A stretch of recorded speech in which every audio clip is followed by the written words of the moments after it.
આડેના તારાપુરના toll ગામે canal overflow થતા ખેતરોમાં પાણી પ્રવેશ્યાની ઘટના સામે આવી છે। ટોલ ગામની દેવા તળાવ સીમ વિસ્તારમાં કેનાલના પાણી ફરી વળ્યા હોવાથી અહીં 200 વીઘા જમીનમાં તૈયાર થયેલા ટામેટાના ખેતરો હાલ પાણીમાં ગરકાવ થયા છે।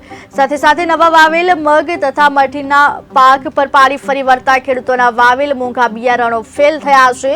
જો કે આ ઘટના ગામમાં પહેલી વાર નથી, અગાઉ પણ અહીં કેટલી વાર કેનાલ ઓવરફ્લો થઈ છે અને ખેડૂતોને નુકસાની વેઠવાનો વારો આવે છે। આ મામલે વારંવાર રજૂઆતો કરવા છતાં પાણી છોડવામાં કાળજી ન રખાતા સિંચાઈ વિભાગની બેદરકારીને કારણે ખેડૂતોને ખૂબ જ મોટું નુકસાન વેઠવાનો વારો આવે છે। ઉનાળામાં જો કે હાલ કાયમ કેનાલમાં તળાવ ભરવા માટે કેનાલને આવી જ રીતે બેદરકારીથી ખુલ્લી છોડી દેવામાં આવે છે, જેમાં પાણીનો વેડફાટ તો થાય જ છે, સાથે સાથે ખેડૂતોનો મહામૂલો પાક પણ આમ જ બરબાદ થાય છે। સિંચાઈ વિભાગની બેદરકારીથી થયેલ પાક નુકસાનીથી ખેડૂતો હવે વળતરની માંગ કરી રહ્યા છે। કેનાલ ખાતાવાળાનો પહેલો દોષ, વારંવાર રજૂઆત કરી, કોઈ કારકુન કે કોઈ વોચમેન કોઈ મગજ પર લીધું નહીં। મારી 25 વીઘા ટમેટી આજે હાલની તારીખમાં 25 વીઘા ટમેટી પાણી ફરી વળ્યું। 25 વીઘા ટમેટીનો ખર્ચો કેટલો થાય?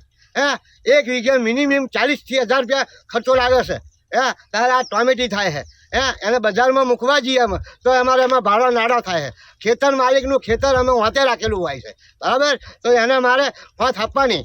તો આ પાણી ભરાઈ ગયું તો અમારે કંઈથી પૈસા લઈને આપવાના? અમારા છોકરા વેચવાનો, અમારા ઘરો વેચવાનો, અમારે કરવું શું? વારંવાર રજૂઆત કરી, અત્યારે અમે 10 ફોન કર્યા, રાતે 10 ફોન કર્યા, કારકુનોને કર્યા, વોચમેનોને કર્યા, કોઈ મગજ પર લીધું નહીં। અમારે હાલત બગાડી નાખી આ લોકોએ। હવે રાતે સિંચાઈ વિભાગને જાણ કરી હતી ફોન કરીને, અને પાણી કેનાલ ઉપર રહીને છલકાતું હતું।